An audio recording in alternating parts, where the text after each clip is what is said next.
वो नाम के गांव में संजू नाम का एक आदमी रहता था जिसे खाना बनाना बहुत पसंद था।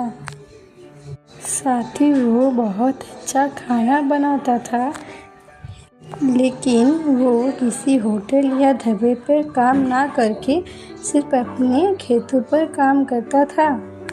पूरे दिन काम करने के बाद भी वो अपनी बीवी और बच्चे का खर्चा नहीं निकाल सकता था। तभी उसकी बीवी संजना एक दिन उससे कहती है, क्या जी, आप ऐसे ही अगर थोड़े पैसे लेकर आएंगे तो हमारा घर कैसे चलेगा? आपने जो कर्जा लिया है वो कैसे उतारेंगे हम? तुम चिंता मत करो, मैं कोई अच्छा काम देख रहा हूँ और मैंने सुना है आसपास में एक अच्छा होटल भी खुल रहा है, तो मैं वहाँ बावर्ची की नौकरी के लिए देख लूँगा। कुछ दिन बीतते हैं और उसके पास वाले गांव में एक शादी होती है और शादी का घर है तो खाना तो बनेगा ही, लेकिन उनको कोई अच्छा एक बावर्ची नहीं मिल रहा था।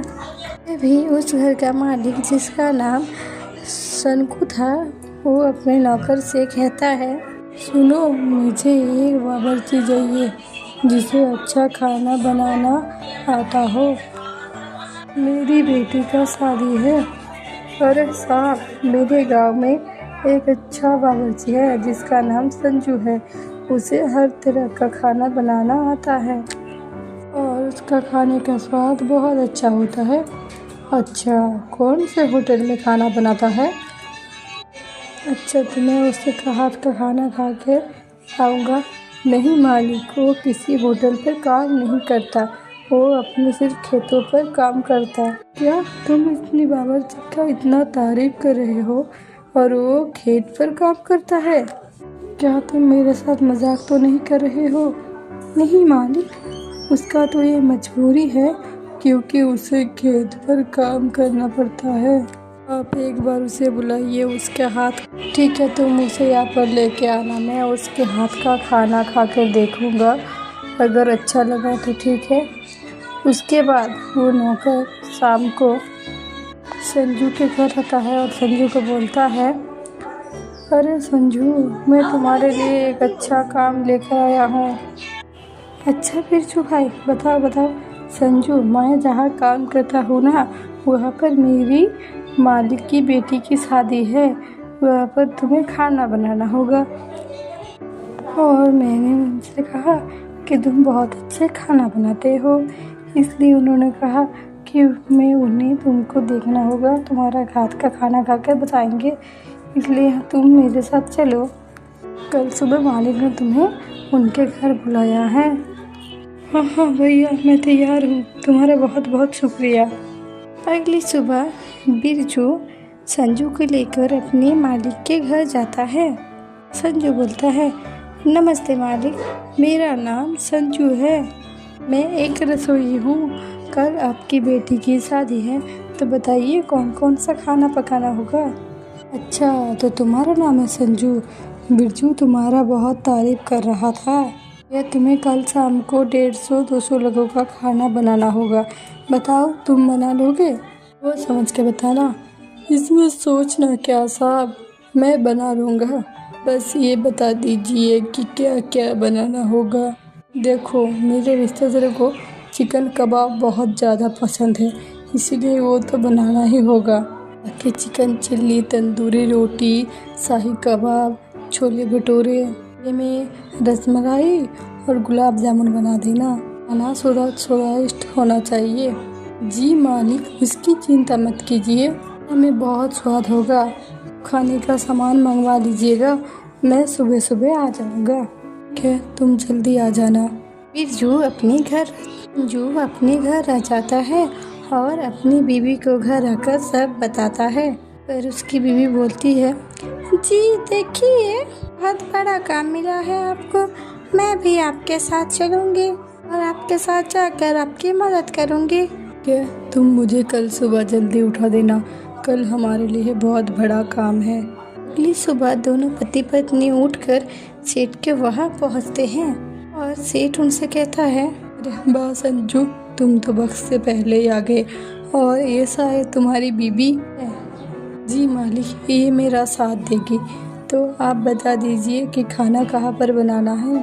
पेट उन्हें उनके घर के पीछे तरफ ले जाता है, जहाँ पर उन्होंने बड़े बड़े चूल्हे रखे थे। खाना बनाने का सारा सामान भी वहाँ पर मौजूद था। दोनों पति पत्नी जल्दी से खाना बनाना शुरू करते हैं। होने से पहले वो दोनों सारा पकवान बना देते हैं। और संजू जो चिकन करी बनाती है, उसकी खुशबू तो मालिक को खींच के उसके पास लेकर आती है। और मालिक कहता है, अरे वाह संजू, क्या खुशबू आ रहा है। चिकन कबाब का तो अलग ही खुशबू आ रहा है। मेरे घर के लोग तुम्हारे बनाए हुए खाने की ही तारीफ कर रहे हैं, उनके बात कर रहे हैं। और क्या क्या बनाया तुमने? सब चिकन कबाब, चिकन तंदूरी, चिकन लॉलीपॉप, अंडा कबाब, अंडा बिरयानी, दोपहर पनीर भुजी, चिकन कबाब, शाही पनीर, मलाई कोफ्ता और ऑर्डर में मंचूरियन, रोल, मीर पकौड़ा, मीठे में गुलाब जामुन और रसमलाई और कुल्फ़ी। और कुछ भी क्या है तो आप बता दीजिए। वाह, इतने कम समय में तुम दोनों ने मिलकर इतना कुछ बना दिया। कमाल संजू, वाह वाह। सुनो संजू, अब तुम कल दोपहर को आकर अपने काम का पैसे लेकर चले जाना है। संजू और उसकी पत्नी सारा सामान खाना पकाकर अपने घर वापस चले जाते हैं।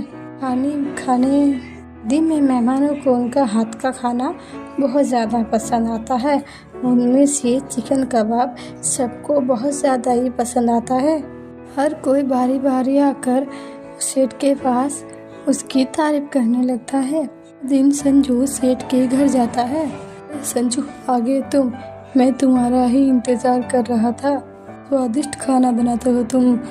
कल मेहमानों ने पेट भरकर तुम्हारा हाथ का खाना खाया। चिकन कबाब तो इतना स्वाद लगा सबको, क्या ही बताओ तुम्हें। ना एक दिन तुम बहुत ऊपर जाओगे। भगवान ने तुम्हारे हाथों में बहुत अच्छा स्वाद दिया है। तुम खेती करने के लिए नहीं बने हो। शुक्रिया मालिक, सबको खाना बहुत अच्छा लगा, ये जानकर मुझे दिल से खुशी हुई है।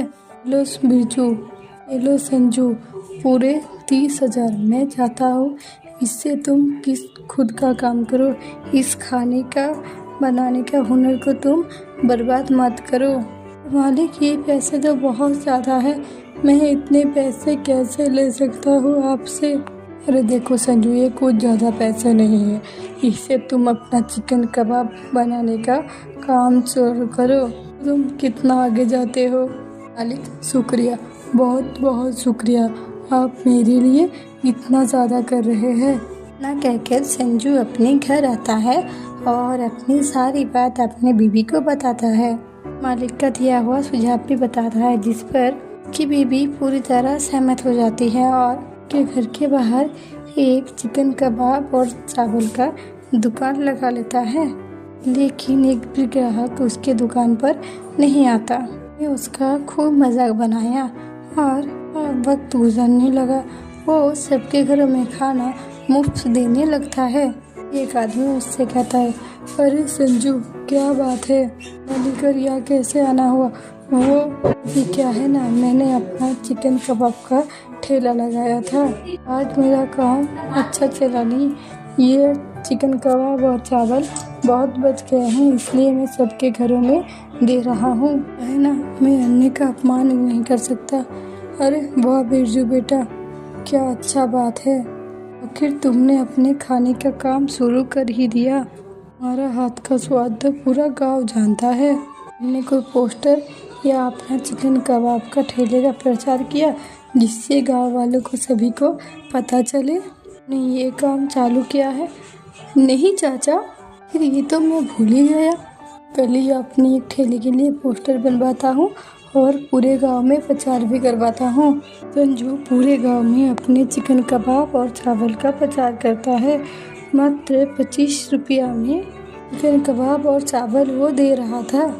ये जानकर तो ग्राहकों का लाइन लगना शुरू हो जाता है। वाह फिर तो भैया चिकन कबाब और चावल अभी सिर्फ 25 रुपया में, सस्ते कैसे दे रहे हो भाई? यार मैं तो 100 से कम है ही नहीं, ये तो खाने में भी इतना स्वादिष्ट है। भाई मुझे पैसे का लालच नहीं है, मुझे बस 10-5 रुपए का मुनाफा हो जाता है, वही मेरे लिए बहुत है। आप बस खाइए। फिर संजू का व्यवहार और उसका चिकन कबाब का स्वाद देखकर हर कोई उसके पास खींचा चला आता जाता है और बहुत कम समय में संजू बहुत अच्छे पैसे कमा लेता है। गांव में एक होटल खोल लेता है जिस पर वो चिकन करी के साथ साथ अंडा करी और अन्य चीज़ भी रखने लगते हैं और उस होटल का नाम रखता है अंडा करी। और एक दिन सेठ उसके होटल पर आता है, बोलता है, अरे संजू इस होटल पर कैसे? क्या तुम यहाँ पर बावर्ची हो क्या? नहीं सेठ जी, ये मेरा ही होटल है और मैं यहाँ तक सिर्फ आपकी वजह से ही पहुँचा हूँ। आपके दिए हुए पैसों ने मैंने चिकन करी और चिकन कबाब और अंडा करी का स्टॉल लगाया, वो लोगों को बहुत पसंद आया। मेरी वजह से नहीं, मैंने उस दिन जब तुम्हारा हाथ का खाना चखा था तभी मैं समझ गया था कि तुम बहुत बड़े काम करोगे। आज तुमने अपना होटल खड़ा कर दिया। आप खड़े क्यों हैं? आज मैं आपको अब मेरे हाथ का चिकन कबाब खिलाता हूँ। ये तरह संजू ने अपनी ईमानदारी और अच्छे काम कर अपने गरीबों को गुछाया एक अच्छा होटल खड़ा किया।